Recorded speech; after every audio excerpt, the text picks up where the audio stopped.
El año era 1913, y Veracruz parecía hervir bajo un sol que no daba alivio ni en el amanecer. Pescadores se movían entre la bruma salada del puerto. Vendedores voceaban con una insistencia que sonaba más cansada que entusiasta, y los peregrinos caminaban descalzos sobre un suelo quemante que mezclaba el polvo con restos de aceite de barco. Nadie imaginaba que aquel ambiente devoto y humilde sería la entrada a una historia que pronto quedaría silenciada en archivos olvidados. ¿Qué podría ocultar una ciudad donde los rezos se mezclaban con el olor penetrante de la sal y de la madera podrida? Los registros parroquiales de la época muestran una curiosa concentración de peregrinos atraídos por el rumor de reliquias recién llegadas, ofrendas que decían provenir de Roma. Veracruz se convirtió entonces en punto de destino, casi obligatorio, para caminantes procedentes del interior. Viajeros cargados de estampitas, medallas y velas se congregaban frente a las iglesias principales, entre ellas la parroquia de la Asunción y las capillas menores que rodeaban las colinas. El aire estaba impregnado de incienso, pero también de un cansancio profundo. La ciudad parecía recibir no solo a devotos, sino también a los que buscaban refugio de su propia miseria. Aquel mismo año, rumores crecían sobre un grupo de monjas jóvenes que gestionaban un convento en las afueras, cercano a los manglares, apenas visible detrás de muros de cal y piedra. Los lugareños decían que eran discretas, reservadas, demasiado silenciosas incluso en las procesiones. Nadie discutía su piedad, pero algunos murmuraban que jamás se las veía en el mercado, ni pidiendo limosna, como sí ocurría con otras órdenes. Su sustento parecía asegurado por medios desconocidos. Lo inquietante es que muchos peregrinos terminaban hospedándose bajo su techo, atraídos por la promesa de descanso y cuidados. Cartas de la época, como una fechada el 2 de marzo de 1913 por un mercader llamado León Pavón, refuerzan esa impresión. Es sabido que las Hermanas de la Caridad Blanca ofrecen posada a los fatigados del camino. Algunos regresan fortalecidos, otros no regresan nunca. Lo cuentan como cosa de Dios. A mí me inquieta que la fe sirva de excusa para tanto silencio. Esta carta, hallada entre los papeles de una notaría local décadas más tarde, se convertiría en uno de los primeros indicios de inquietud hacia la misteriosa congregación. El ambiente religioso tenía un matiz casi febril. En el puerto se hablaba de milagros y apariciones. Un niño ciego supuestamente recuperó la vista en medio de una procesión. Una mujer estéril lloró al asegurar que estaba encinta tras beber un vaso de agua bendita que las hermanas entregaron. Aunque nadie podía probar lo sucedido, la ciudad entera parecía aferrarse a estas esperanzas. Sin embargo, junto con esos relatos, aparecían también historias que nadie quería investigar demasiado. Algunas familias denunciaban que sus hijos no habían regresado del viaje de fe.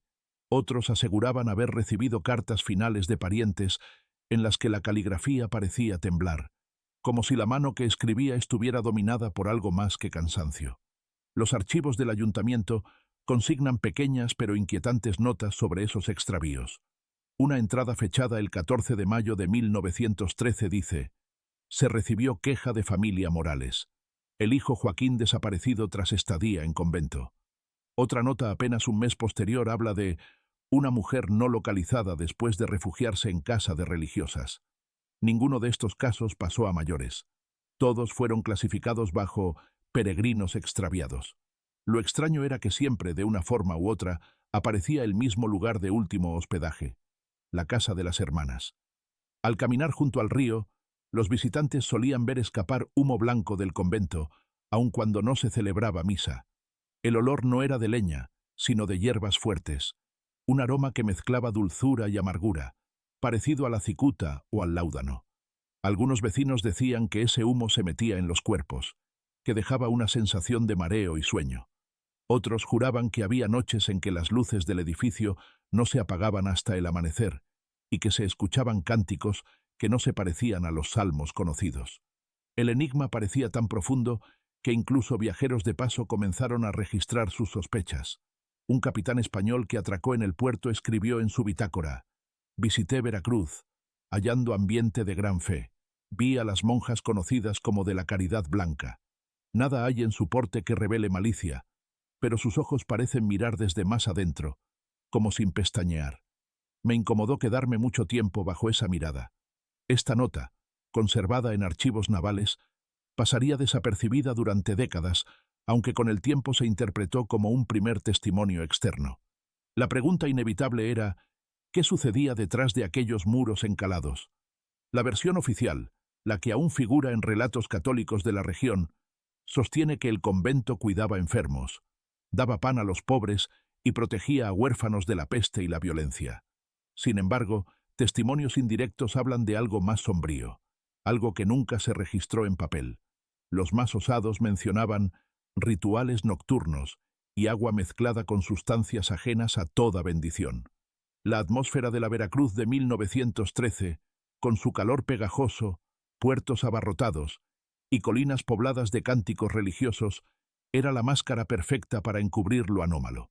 Nadie podía imaginar, o no quería admitir, que aquel lugar de refugio se convertiría en escenario de prácticas cuyo eco espeluznante aún persiste entre las leyendas de los lugareños. Y sin embargo, aquellos indicios ya estaban sembrados.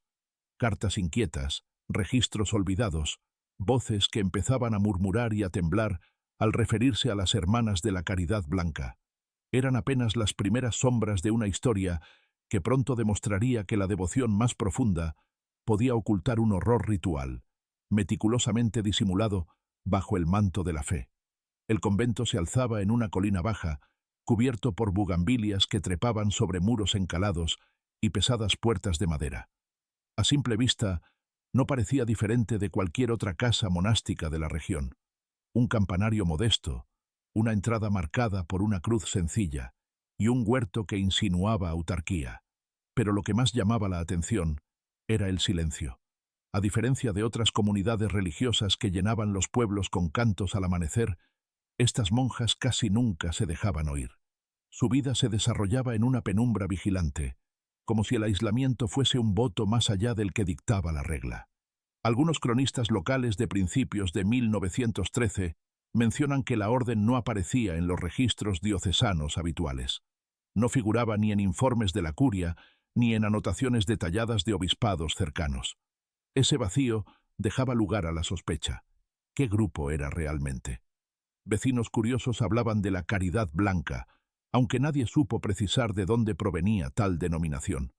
El origen de las religiosas parecía confundido entre acentos distintos, unas con voz del norte, otras con un español marcado por cadencia extranjera. Peregrinos cansados del camino encontraban allí refugio gratuito. Al llegar, eran recibidos con agua fresca, pan y un espacio para descansar. Aquello despertaba confianza, pues la hospitalidad era un signo venerado de virtud. Sin embargo, algunos huéspedes describían una inquietante calma en las estancias. Ni un insecto revoloteaba, ni un murmullo se escapaba entre las paredes. El ambiente parecía suspendido, como si los relojes se hubieran detenido en una misma hora. Una carta firmada por Juan Bautista Cárdenas y fechada en julio de 1913 recoge esa tensión. Dormí en su hospicio. Me ofrecieron un brebaje antes de cenar. Decían que aliviaba el cansancio del camino. Lo bebí con desconfianza, y tras pocos minutos, una somnolencia me dominó. No recuerdo más hasta la madrugada. Desperté sudando, con un dolor extraño en la cabeza.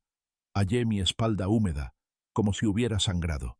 Nadie mencionó nada, y todos sonrieron como si nada hubiera pasado. El documento quedó guardado en el archivo familiar hasta ser descubierto mucho después por un investigador. Los registros parroquiales de la ciudad exhiben un contraste inquietante. Mientras la población local acudía con frecuencia a las iglesias urbanas, los peregrinos, en cambio, eran llevados por rumores hasta este convento periférico, sin guía clara de quién promovía tal desviación. Era como si una corriente invisible los condujera directamente hacia esas puertas cubiertas de silencio. La reputación de las monjas crecía no por sus obras públicas, sino por murmullos sobre milagros discretos concedidos allí. Nadie podía comprobarlos y aún así, la fe hacía el resto. Vecinos de la zona hablaban de un horario extraño. Decían que las religiosas no dormían la siesta habitual de la región, sino que su actividad se intensificaba al caer la noche. En lugar de repique de campanas al alba, se escuchaban golpes metálicos al anochecer, como si arrastraran cadenas o calderos. Hubo quienes juraron ver sombras moviéndose entre velas encendidas a altas horas y un resplandor rojizo proyectándose hacia el cielo sin que mediara incendio. Los niños solían acercarse a los muros para espiar y contaban haber visto símbolos pintados sobre madera, círculos atravesados por cruces invertidas, ojos abiertos delineados en tinta negra. Sus relatos eran desestimados como fantasías infantiles. Sin embargo, años después, cuando investigadores inspeccionaron tablones rescatados del convento clausurado, encontraron restos de pintura con figuras semejantes. En testimonios tardíos recabados en 1930, una mujer de apellido Sandoval narró: «Me acogieron una vez en el convento después de un naufragio. No dejo de pensar en sus miradas. Ellas no parpadeaban, como si vigilaran más allá del cuerpo. Dormí allí una sola noche, pero sentí que mi piel ardía y en mis sueños escuché un cántico que repetía mi nombre. Lo extraño es que ninguna sabía quién era yo. Al despertar, me entregaron pan y me enviaron de regreso al puerto. Nunca volví. La falta de actas eclesiásticas, unida a estos testimonios dispersos, fue configurando un cuadro perturbador. Todo indicaba que las religiosas habían permanecido en Veracruz, al margen de la supervisión formal, sostenidas por aportaciones desconocidas y alimentando un aura de misterio imposible de disolver. Aún así, dentro del relato oficial, el convento era visto como refugio de piedad. Las autoridades municipales preferían considerarlo un aliado en el control de masas devotas que inundaban la ciudad cada mes. Pocos se atrevían a cuestionar lo que pasaba adentro. El puerto vivía entonces del comercio y la fe resultaba un instrumento de orden social. Quitar legitimidad a las monjas podía desatar tensiones con los cientos de peregrinos que confiaban en ellas. De esa complicidad nacía su impunidad. Y mientras la ciudad celebraba procesiones solemnes, adornando calles con flores e himnos, detrás de los muros blancos del convento se tejía una red de silencios. Ninguna campana advertía peligro, pero al caer la noche, el aire adquiría una densidad diferente, cargado de aquel incienso extraño que parecía contener algo más que hierbas. La contradicción entre lo sagrado y lo oculto empezaba a marcarse con fuerza, anticipando lo que después se revelaría como el verdadero rostro de la caridad blanca. El verano de 1913 estuvo marcado por procesiones interminables, estandartes ondeando en calles polvorientas y campanas que no dejaban de resonar. Pero bajo esa apariencia de fervor, comenzaron a multiplicarse las voces inquietas, peregrinos que no volvían a sus aldeas, familias que nunca recibieron noticias, cartas que cesaban de repente. Al principio se atribuyó a accidentes del camino, enfermedades repentinas o incluso fugas voluntarias. Sin embargo, el número crecía, y poco a poco los nombres se acumularon en una lista oficiosa que no dejaba de ampliarse.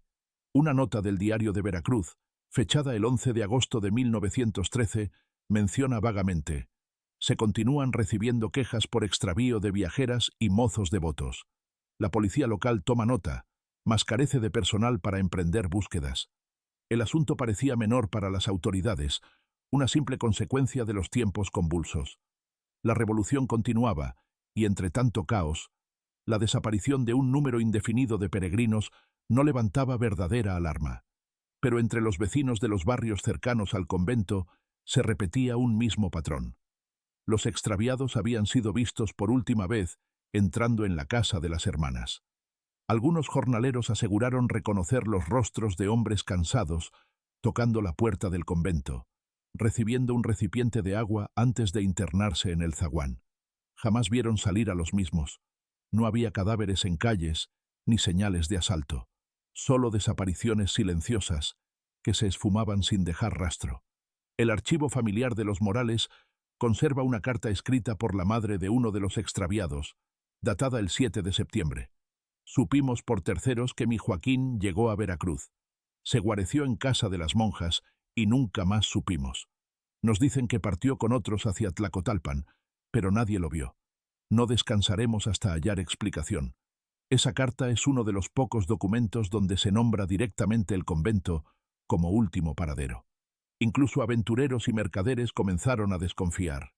Uno de ellos, un francés de apellido Gaspar, dejó testimonio oral en una taberna del puerto. 2 marineros de mi tripulación se hospedaron allí. No quisieron escuchar mis advertencias. A la mañana siguiente no aparecieron en el muelle. Busqué en comisarías, hospitales y mesones. Nadie los registró. Fue como si nunca hubieran puesto pie en Veracruz. El relato quedó incrustado en la memoria popular, transmitido como advertencia entre bebedores. A pesar de estas preocupaciones, la devoción de la gente impedía que prosperara cualquier acusación abierta. Algunos interpretaban las desapariciones como casos de rapto divino, afirmando que los elegidos eran llevados al cielo de forma misteriosa. Otros sostenían que era castigo por pecados ocultos. Estas explicaciones pseudo-religiosas servían para acallar interrogantes que, de responderse, hubieran amenazado el prestigio de la fe en la ciudad. Pero había un detalle imposible de ignorar: la frecuencia de los casos. En un lapso de 2 meses se registraron al menos 8 desapariciones documentadas en cartas y notas. Es probable que fueran muchas más, nunca denunciadas en forma oficial. La coincidencia apuntaba siempre hacia la misma dirección: la casa silenciosa en las afueras. La tensión comenzó a manifestarse en la calle. Padres aconsejaban a hijos evitar el camino hacia el convento. Vendedores de agua repetían historias escalofriantes a clientes. Viajeros más desconfiados preferían dormir en el puerto, entre ratas y humedad, antes que aceptar hospedaje en el lugar. Se notaba un miedo creciente, escondido tras rezos y amuletos. Un médico local, el doctor Federico Sosa, apuntó en breves notas privadas halladas décadas más tarde: he atendido a hombres que regresaron tras hospedarse con las monjas, pero no estuvieron bien. Uno tuvo fiebre alta, confusión, delirio. Otro me mostró la piel enrojecida en brazos, como si hubiera recibido cortes superficiales. No desea hablar de ello. Dice que ha olvidado lo vivido. Estos fragmentos clínicos, aunque escasos, añadían peso a los rumores. Aún con todos esos indicios, la versión oficial insistía en que las desapariciones eran producto de la guerra civil, de caminos inseguros, de la violencia generalizada en el país. Pero el pueblo conectaba instintivamente los puntos. Los extraviados entraban al convento y jamás volvían. La contradicción entre fe y sospecha se profundizaba cada semana. El clima alcanzó tal nivel de inquietud que, en mercados y plazas, comenzaron a circular frases dichas en voz baja: no bebas de su agua, no cruces esas puertas, si entras, ya no regresarás. Palabras susurradas que evitaron una histeria abierta, pero que instalaron un miedo latente, un vacío alrededor de las figuras encapuchadas que caminaban por la ciudad sin ser molestadas. Lo que en apariencia eran simples desapariciones adquirían un patrón demasiado claro. De la confusión se pasó a la certeza secreta. Algo pasaba puertas adentro del convento, y aunque nadie todavía podía explicar con precisión qué ocurría entre aquellas paredes cubiertas de bugambilias, la sombra de las hermanas de la Caridad Blanca se extendía como una línea oscura sobre la ciudad, anticipando que las historias aisladas pronto se unirían en un relato mucho más perturbador de lo que cualquiera se atrevía a pronunciar en público. El hallazgo del diario del sacerdote Eleuterio Castañeda marcaría un giro inesperado en la investigación. No fue encontrado en su tiempo, sino décadas más tarde, oculto detrás de un muro hueco de la sacristía de la parroquia de la Asunción. Sus páginas, amarillentas y con manchas de humedad, contenían anotaciones que oscilaban entre lo minucioso y lo críptico. En ellas, el religioso documentaba su creciente inquietud hacia la conducta de las hermanas, a quienes consideraba devotas en apariencia, pero turbias en secreto. Las primeras entradas parecen rutinarias: registros de misas, confesiones, nacimientos y defunciones de la feligresía. Sin embargo, a partir de abril de 1913, surgen notas desconcertantes. El sacerdote registra visitas ocasionales al convento y describe haber percibido un perfume pesado en el aire, semejante a opio disuelto, algo impropio del incienso usual. Insiste en que las monjas ofrecían a los viajeros una bebida antes de cenar, un líquido de color turbio, de sabor extraño. Castañeda anota con frialdad: afecta sus sentidos, los hace obedientes, dóciles, entregados al sueño. Lo llaman remedio de cansancio, pero no lo es. El tono del diario se vuelve más sombrío con los días. En una de sus páginas confiesa haberse sentido perseguido después de salir del convento. Escuchaba pasos detrás y voces entrecortadas en un idioma irreconocible. Una entrada fechada el 3 de junio advierte: no soy el único que duda, pero hay miedo entre los vecinos. Todos callan. Nadie desea enemistarse con la santidad. Este registro coincide con el periodo en que más peregrinos fueron reportados como extraviados. Lo que resulta más perturbador es la descripción que hace de su propia reacción física tras ingerir una mínima cantidad del brebaje. Según anota, aceptó un tazón por cortesía, pero al cabo de minutos sintió desfallecimiento, palpitaciones aceleradas y un mareo intenso.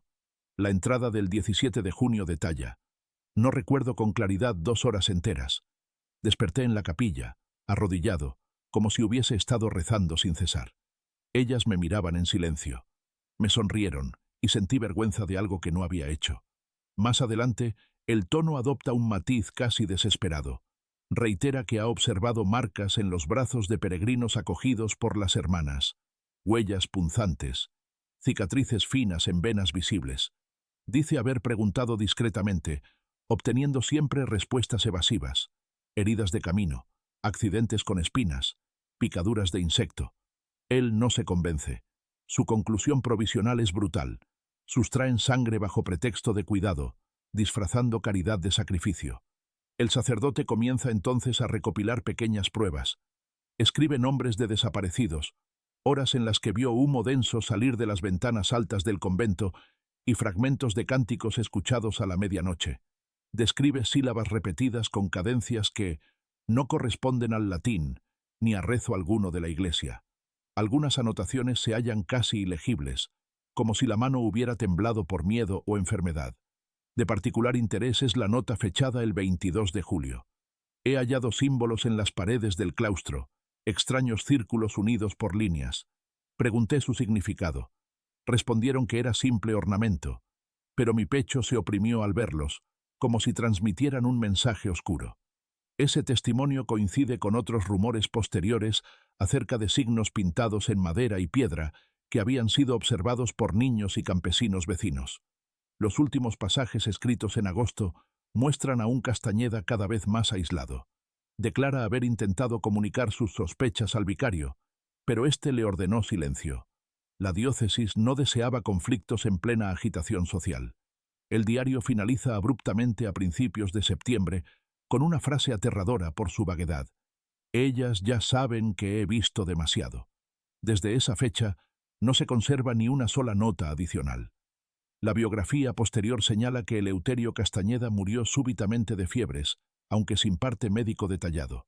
El hallazgo de este diario, mucho tiempo después, constituyó una pieza clave para comprender que las desapariciones no eran casos aislados ni meras coincidencias.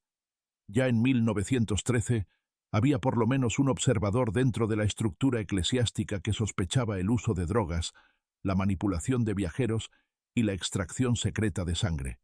Sin embargo, sus advertencias se silenciaron en el mismo momento en que emergían. Lo registrado en esas páginas no fue leído por nadie en su tiempo, y si alguien lo hizo, prefirió sepultarlo bajo capas de obediencia y miedo. Y así, mientras los peregrinos seguían entrando en aquel convento blanco lleno de silencio, su sangre tal vez era sustraída bajo cantos que nadie reconocía, y las palabras de advertencia quedaban encerradas en un diario abandonado, esperando que los años les devolvieran voz. A partir de septiembre, cuando los rumores ya no podían ser ignorados, comenzaron a aparecer relatos de vecinos que afirmaban haber visto en los muros interiores del convento símbolos inexplicables. Algunos de esos testigos jamás los describieron en voz alta, temerosos de burlas o represalias, pero en declaraciones posteriores dieron detalles escalofriantes. Lo que más llamaba la atención eran figuras circulares, repetidas en secuencia, entrelazadas con cruces invertidas y ojos pintados con pigmentos oscuros. Un cuaderno de apuntes que perteneció a un albañil contratado para reparar una filtración en la barda conserva dibujos rudimentarios de aquellos signos. El hombre escribió: no se parecen a santos ni a imágenes de devoción. Parecen grabados antiguos, de un idioma muerto. Cuando los vi, me dio frío. Una de las monjas me pidió que los cubriera con cal. Lo hice rápido y no regresé.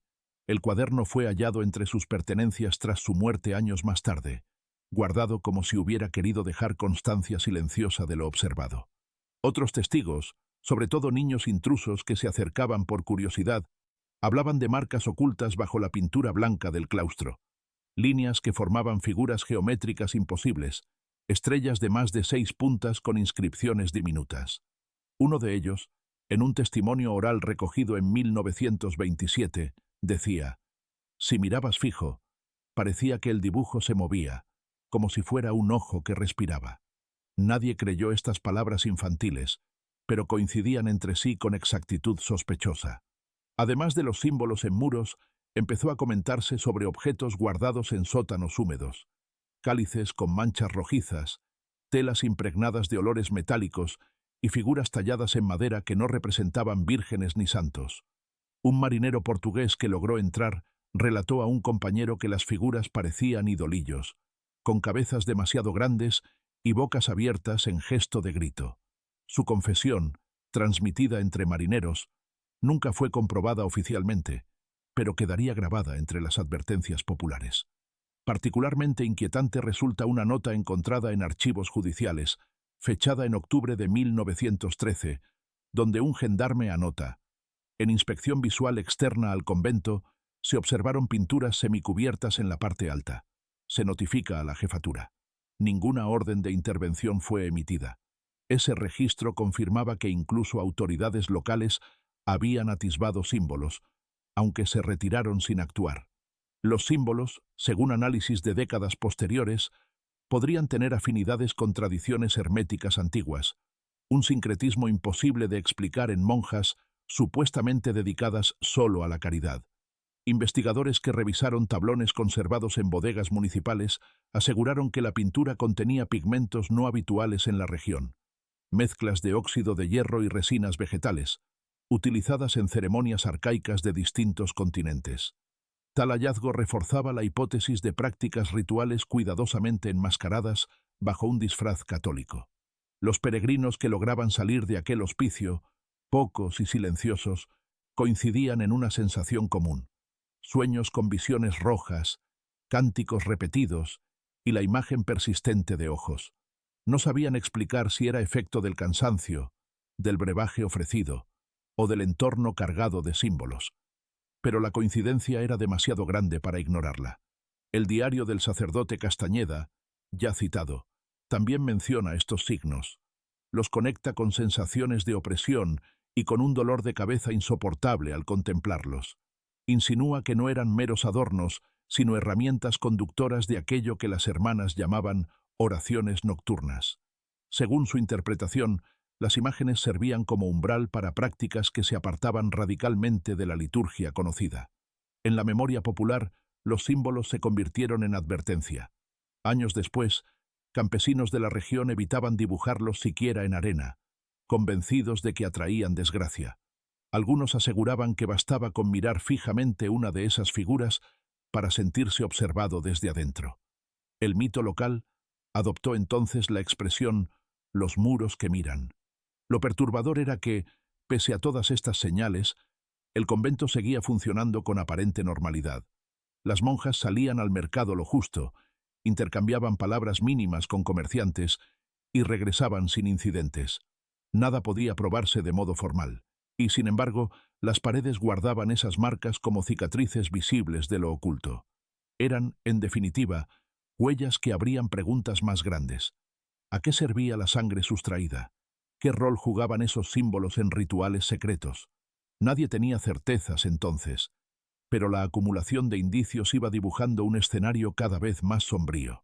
Aquellos muros blancos, que bajo el sol de Veracruz parecían inocentes, se revelaban en la oscuridad como lienzos de un culto imposible de reconciliar con la idea de caridad. El silencio que rodeaba al convento terminó por romperse gracias a una protagonista inesperada, una novicia muy joven que, según registros posteriores, huyó de las hermanas en noviembre de 1913 y buscó refugio en la casa de una familia del barrio de La Huaca. La muchacha apenas tenía 20 años, y aunque no dejó por escrito su nombre real, años después circuló el testimonio recogido en un pliego manuscrito que firmó simplemente como E.G. Su declaración, preservada por descendientes de esa familia, aportó la primera narración directa de lo que ocurría dentro. La joven relataba entre sollozos que el rito de iniciación en la congregación no consistía en rezos ni ejercicios de humildad, sino en una ceremonia nocturna en la capilla inferior del convento. Las lámparas eran encendidas con aceite denso que desprendía un olor penetrante. En esa penumbra, las hermanas formaban un círculo y entonaban cánticos en una lengua que no reconocí, pero que producía en mi cuerpo una vibración extraña, como si todo resonara desde el estómago. Los peregrinos drogados, inconscientes por el brebaje servido al anochecer, eran llevados en camillas improvisadas. Según su testimonio, la extracción de sangre se realizaba con una lentitud ceremonial. Una de las religiosas, a la que llamaban simplemente Madre Superiora, tomaba un pequeño estilete de metal muy fino y abría la vena del brazo del peregrino. La sangre caía en copas de cristal tallado, que después eran llevadas al altar donde la superiora mojaba sus dedos, trazando signos sobre los símbolos pintados en muros y suelo. Otras monjas cantaban más fuerte en ese momento, como si el líquido fuera el eje de todo el rito. La novicia afirmó que nunca se atrevió a participar activamente en esa labor, pero debía sostener lámparas y vigilar que ninguna víctima despertara. Su angustia fue creciendo hasta que decidió escapar. En el manuscrito se lee una frase que conserva el temblor de su mano. No rezaban al Cristo ni a María, rezaban a algo sin rostro, que se nombra con susurros y con ojos pintados en piedra. Ella relató además que, después de cada ceremonia, las monjas quemaban hierbas con humo espeso para borrar todo rastro. El sótano quedaba impregnado de un olor metálico y dulzón que le provocaba mareo. Algunos cuerpos eran devueltos aún con vida a sus catres, demasiado débiles para reaccionar. Otros nunca despertaban. La superiora ordenaba hacer desaparecer los restos en los manglares cercanos, donde el agua negra devoraba cualquier rastro. Este testimonio provocó conmoción en la familia que la acogió. Según cartas posteriores de los descendientes, la muchacha vivió escondida varios meses por miedo a represalias. Era consciente de que su confesión la colocaba en riesgo mortal. Nunca regresó al convento y se desconoce su destino final. Algunos piensan que huyó hacia el interior del país, otros que murió pocos años después sin que nadie lo notara. Los detalles de su relato fueron suficientes para atar cabos con lo sospechado en cartas, informes y el diario del sacerdote.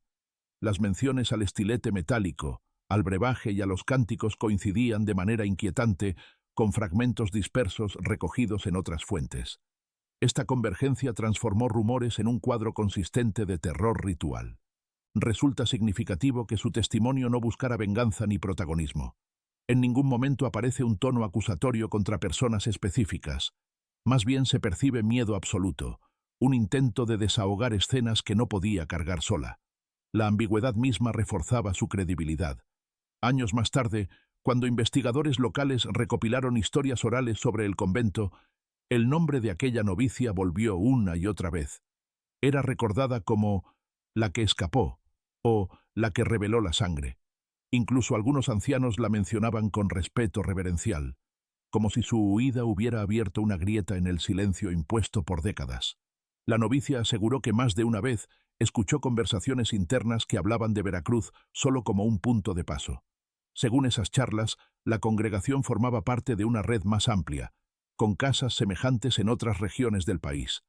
Esa pista futura resultaría crucial, pero en 1913 apenas fue otro fragmento de un mosaico perturbador. Este testimonio, con su crudeza simple, consolidó la certeza de que las hermanas no eran guardianas de almas ni mediadoras de milagros, sino custodias de un culto donde la sangre era materia sagrada. Y aunque su voz se apagó pronto, bastó para dejar una huella imborrable en la memoria negra de Veracruz, al confirmar que detrás de las paredes encaladas se ocultaba una liturgia de violencia cuidadosamente disimulada. Mientras la ciudad seguía sumida en procesiones y en la marea constante de creyentes, hubo un médico que comenzó a llevar un registro paralelo de aquello que escapaba a una explicación común. Su nombre era Enrique Villagrán, facultativo del Hospital Civil de Veracruz. Entre septiembre y diciembre de 1913 acumuló notas clínicas sobre peregrinos que, tras pasar por el convento de las hermanas, llegaban a sus manos con síntomas extraños. Sus informes, rescatados en los archivos médicos décadas más tarde, se presentan con el tono seco de la observación científica, pero entre líneas dejan traslucir un horror reprimido. Los documentos mencionan pacientes con fiebre repentina, piel pálida hasta la transparencia y pulsos extremadamente débiles. Villagrán escribe: sospecha de intoxicación por sustancia narcótica, posible láudano adulterado. Sin embargo, cuadro presenta alucinaciones colectivas. Los enfermos aseguraban escuchar coros de mujeres aun cuando se encontraban en salas aisladas, repitiendo palabras incomprensibles que les provocaban terror. Algunos relataban sueños rojos, imágenes de ojos que se abrían en techos oscuros y visiones de ríos de sangre avanzando hacia ellos. Uno de los casos más llamativos fue el de un hombre de 40 años, registrado el 4 de octubre. Paciente refiere haber aceptado bebida ofrecida por hermanas de la Caridad Blanca. Minutos después perdió sentido. Despierta confuso, con intenso dolor en brazos.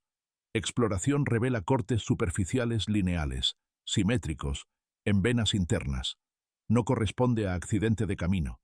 El documento agrega que el enfermo murió 2 días después, con convulsiones no originadas por fiebre, dejando una expresión de espanto congelada en su rostro. Villagrán reunió 8 casos similares en apenas 3 meses. Su frustración se advierte en un párrafo breve donde escribe: toda intervención es inútil.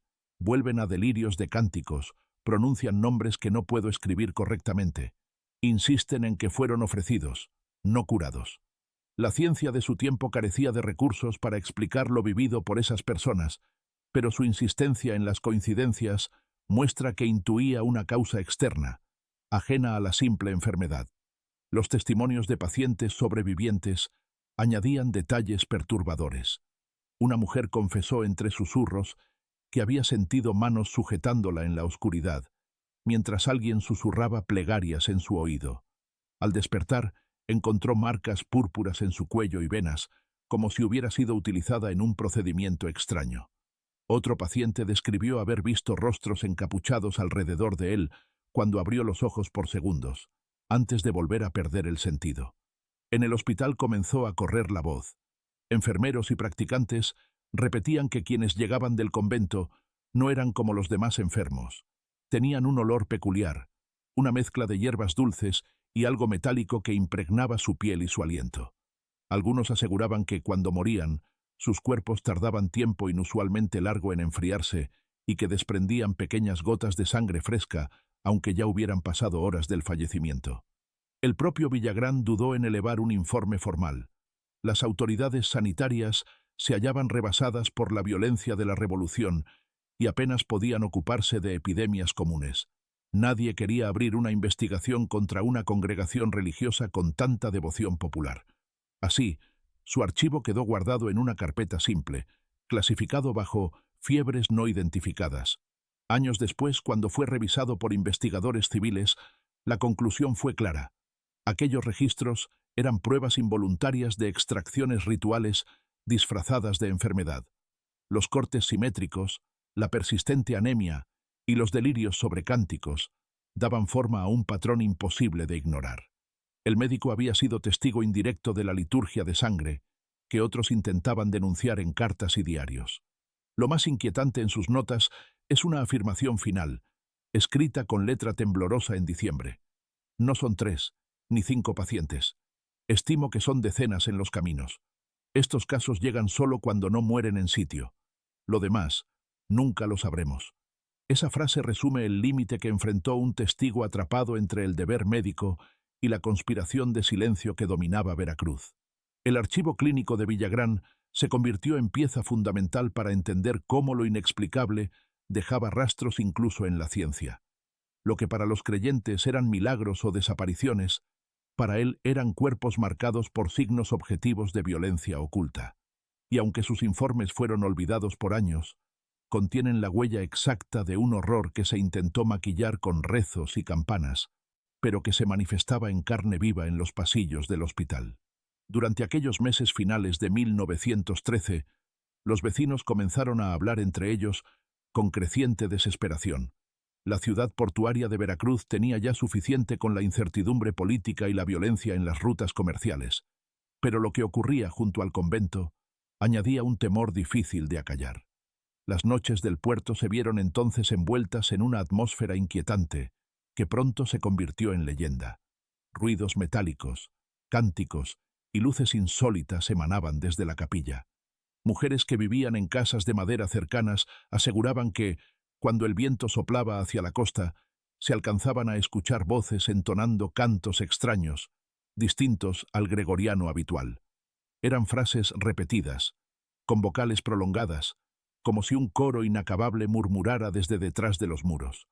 Algunos marineros que dormían en cubiertas juraban haber despertado empapados en sudor tras escuchar en sueños la misma melodía, idéntica a la que describían los vecinos. Un testimonio recogido en 1925 recuerda: de madrugada, mirando hacia el convento, vi tras los vitrales un resplandor rojo intenso, semejante a fuego controlado. Pero no había humo de incendio, solo aquel fulgor, constante, y una sombra que se movía como brazo alzado. Este recuerdo oral coincidía con relatos posteriores que hablaban de velas rojas y hornos subterráneos encendidos en los sótanos.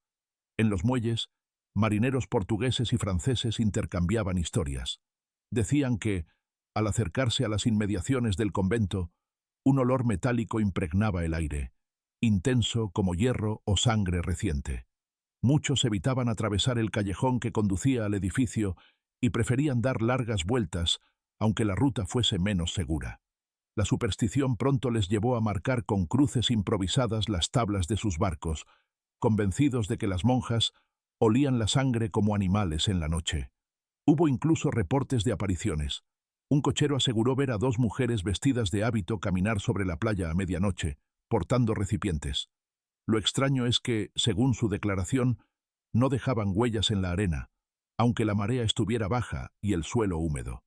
El relato se difundió rápidamente y fue recogido en un artículo breve titulado «Visiones junto a San Juan de Ulúa». Aunque se publicó con tono burlón, consolidó la impresión popular de que algo antinatural rondaba el convento. Las noches veracruzanas, tradicionalmente animadas por cantinas y músicos callejeros, adquirieron entonces un matiz de silencio temeroso. Grupos enteros de hombres preferían andar en conjunto para atravesar las calles cercanas al convento. El eco de pasos era a menudo interrumpido por rumores de lamentos. Los perros, que solían rondar libres por el puerto, evitaban esa zona. Se quedaban paralizados, con el pelaje erizado, ladrando hacia la nada. En una carta de 1914, un comerciante español recuerda con precisión el ambiente. No logro quitar de mi oído el rumor de voces femeninas que emergían desde el convento al caer la noche. Si uno se atrevía a contemplar por largo tiempo las ventanas, la visión era perturbadora. Luces que se encendían y apagaban, como respiración. Aunque escrita tiempo después, la misiva reflejaba la persistencia del recuerdo entre testigos.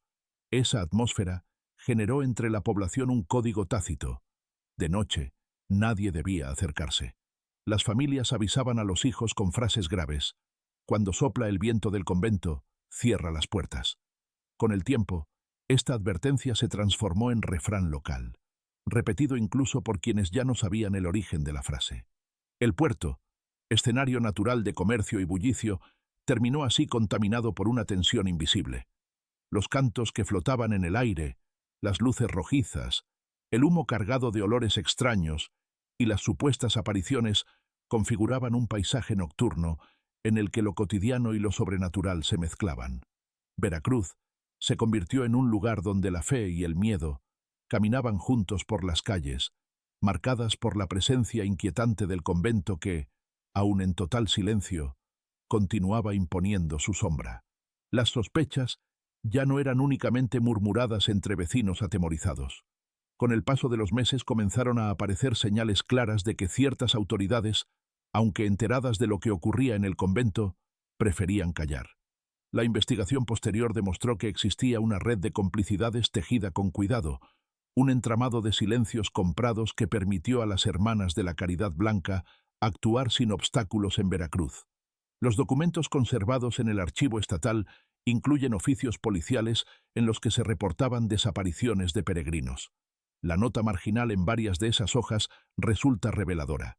Sin indicios de delito. Caso cerrado por falta de pruebas. Lo que parece negligencia comenzó a ser interpretado como obediencia a órdenes superiores. Los mismos gendarmes que apuntaban datos sobre vecinos desesperados terminaban archivando papeles en cajones sin más trámite. Se descubrió también que algunos funcionarios municipales, en aquel año de 1913, recibieron ofrendas en agradecimiento por protección de bienes religiosos. Aunque no quedó registrado en efectivo, sí aparecen listados de donativos en especie destinados a familias de policías. Sacos de grano, pequeñas cantidades de oro, medicinas escasas. El origen de esos donativos se atribuye al convento, aunque nunca fue oficialmente corroborado. Un informe confidencial, hallado décadas más tarde, describe cómo un alcalde interino visitó el convento en secreto durante 2 noches consecutivas. Nadie supo qué discutió con las religiosas, pero poco después, las quejas formales sobre desapariciones fueron desestimadas públicamente, tildadas de fantasías populares. Esa coincidencia nunca pudo ser aclarada. Las complicidades se extendían más allá de lo político. Comerciantes del puerto reconocieron que, en más de una ocasión, recibieron pagos generosos de las monjas por el transporte de bultos cerrados hacia las afueras. Aunque fingían ignorar el contenido, la mayoría confesaba que el peso era demasiado liviano para contener víveres y demasiado regular para ser ropa. Nadie se atrevía a inspeccionar. Al recibir la paga, simplemente callaban.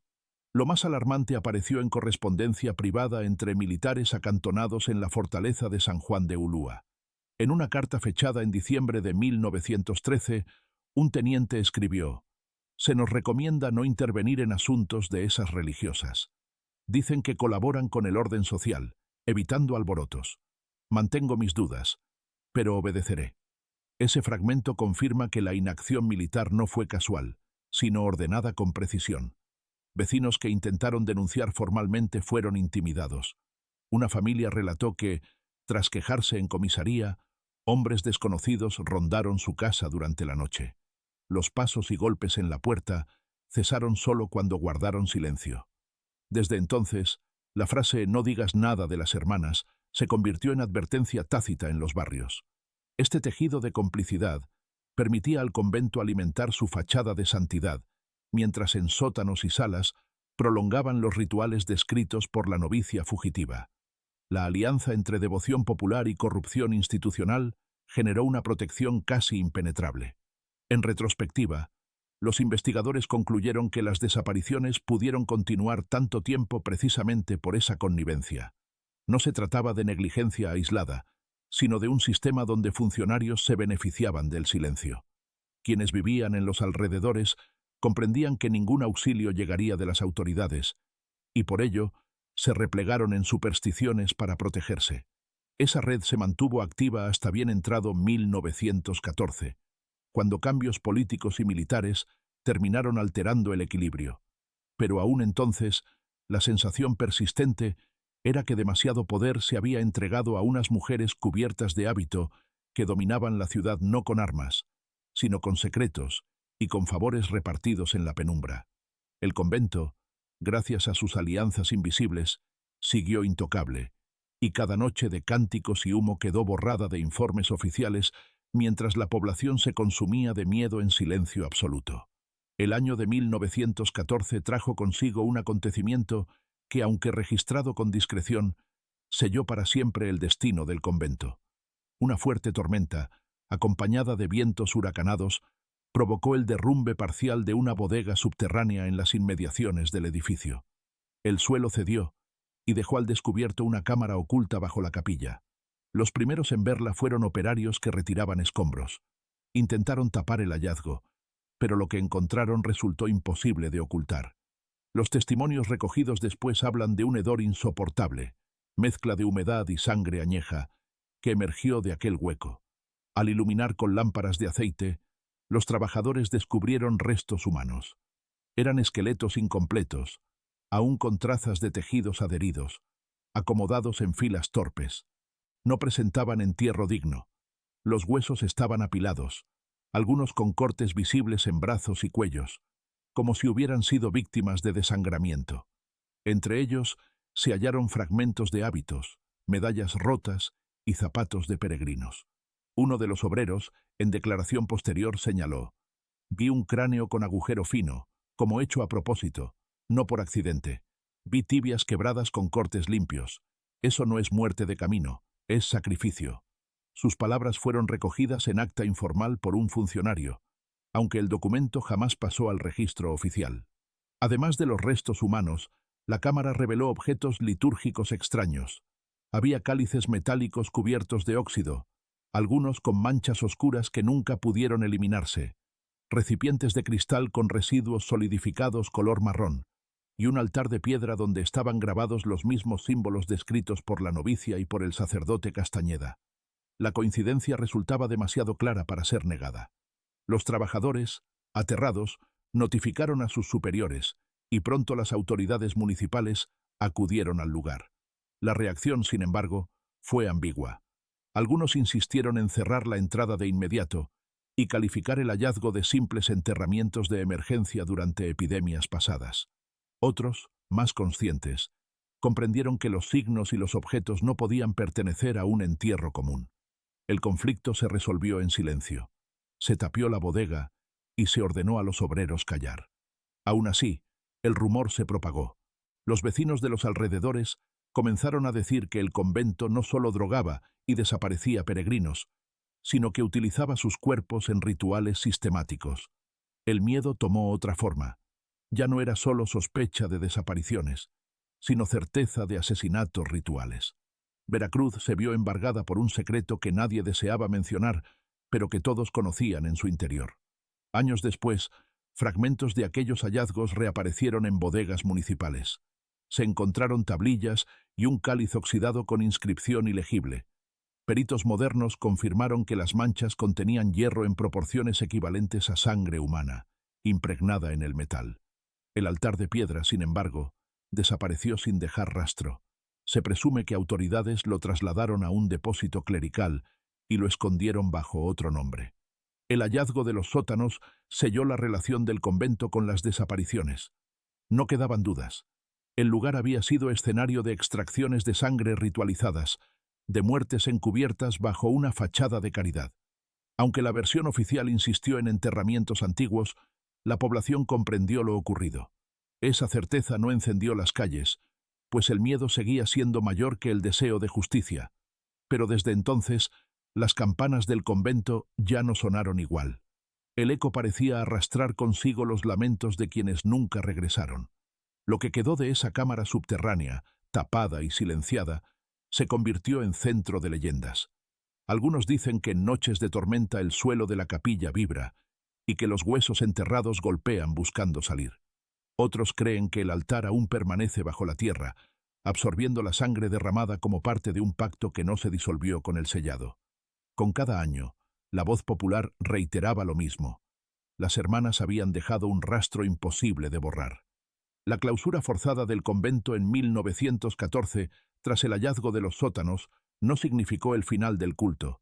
Por el contrario, nuevas investigaciones posteriores revelaron que lo ocurrido en Veracruz era solo una pieza de un entramado mucho mayor. Años después, en archivos judiciales y eclesiásticos dispersos, surgirían pistas que señalaban vínculos directos entre las Hermanas de la Caridad Blanca y otras comunidades repartidas a lo largo del país. Un informe elaborado en 1922 por el inspector federal Bernardino Rojas, hallado en borradores nunca publicados, hace referencia a contactos epistolares entre las monjas de Veracruz y órdenes situadas en Puebla y Oaxaca. Rojas describe haber interceptado cartas escritas en clave, cuya traducción reveló intercambios sobre preparativos para la venida de portadores y solicitudes de elementos líquidos en cantidad suficiente. Aunque ahí no se nombra la palabra sangre, la sospecha es inmediata. En el archivo del obispado de Tlaxcala apareció, en 1930, una nota marginal en la que un sacerdote comenta la llegada de dos mujeres vestidas de hábito blanco que pedían hospicio.